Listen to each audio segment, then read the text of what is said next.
Let's take a quick look at this coffee premium age domain. Now, one thing, I love coffee. I'm actually drinking some right now, even though I'm cutting back on caffeine and I'm drinking more decaf. I love coffee. I love the smell. And for some people, it's kind of a lifestyle. And we're checking out this old premium age domain here. And this is called underlinecoffee.com. And this video is brought to you by Odys Global, the source for premium age domains. And it's kind of cool. You can join using my affiliate link, which is in the description, and you can get $100 into your account. If you buy anything, I get a commission, which I appreciate.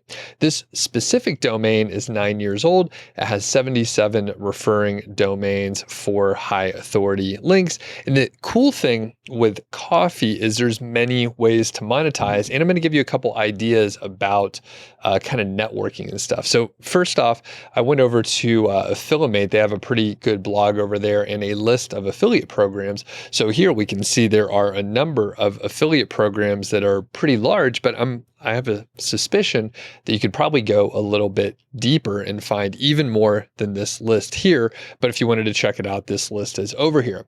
Another thing I know is this site called Roasty Coffee. My friend Matt Giovanisi, if this is the right site, he created it years ago and then sold it. And when I took a look, this site is very mature these days, and you can get ideas for different ways to monetize, and you can also get ideas for different affiliate programs, and you can get ideas for keywords. So just a quick look here, there's a buying guide for subscription boxes. So that's kind of cool. There's drip coffee makers, there's best coffee beans, there's a French press guide, and so on. So there are going to be dozens of different topic ideas, easily dozens, if you just hop over here and have a look. So one important thing with these aged premium domains is the history of the domain. So when we take a look here, we can see that the URL rating up here is 29, but the domain rating is 7. So one thing that happens over time is the domain rating can drop a little bit, even though the links are pretty solid. In fact, when we go and take a look at Moz and the Majestic stats down here, we can see that Majestic says it's a 23 to 26, and that's a 23, I think, trust flow and 26 citation flow. And then Moz calls it a 38 for the PA, the page authority, and then the DA is 30. So pretty good, but the domain rating is a little bit lower. And that's just the algorithm that, Ahrefs uses. And my hunch is it has to do something with the freshness of the links. Now, the good part, when we scroll down here, we can see the site has actually still ranking for a number of keywords here, not high, but the fact is the site's been a little bit dormant for at least a year or so.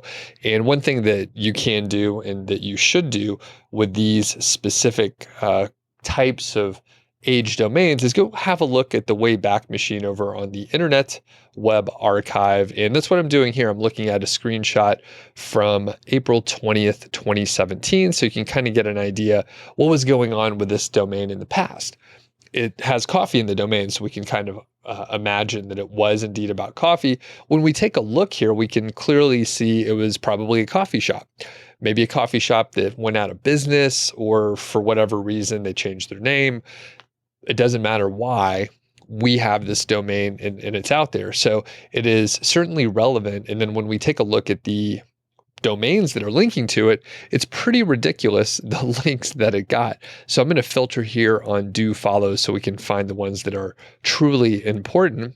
And we see Harper's Bazaar. We see cuny.edu.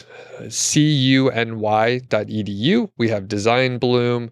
We have Modern Farmer, some other stuff that I don't know really what they are, but Barista Magazine, Classified Directory, and a handful of others. A lot of directory sites that's listed on here, which, those may or may not be great, but the fact is there are some pretty amazing domains listed on here. Now, the cool thing, like I said, is there's a lot of different ways to monetize here and plenty of different affiliate offers that you can go after.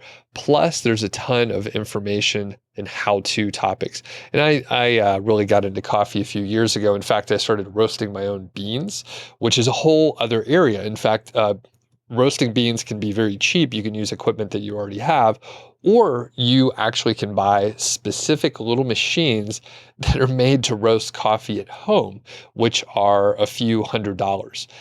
Not only do you have these, other coffee specific affiliate programs, but there's a ton of products over on Amazon that you can feature as well. So there's so many different ways you can monetize. And, quick tip, I would say if you're not into coffee and you're into tea or something like that, this might not be the best domain for you. But if you are into coffee and at least you like to drink it and you're a little bit passionate about it, like many of us are with our caffeine vehicles that we can get it into our into our body, then this could be a fantastic domain. Even if if you don't have a site yet, this could be one that you build on. If you do have a site already, this is a perfect domain to pick up to 301 redirect to your site. So you could recreate the critical pages that do have a lot of links. On a site like this, on a domain like this, there's a good chance that most of those links just go to the homepage. So this could be a great way to add some brandability to your site. And Underline Coffee, I mean, that's a reasonable name if you did want to run with that. So thanks a lot to Odys Global for sponsoring this video. And if you have any questions or anything, just drop a comment, and much appreciated. I do live streams up like once a week over on Tuesdays. So you can check that out. Be sure you subscribe and if you don't want to miss those. So thanks a lot. We'll catch you on the next one.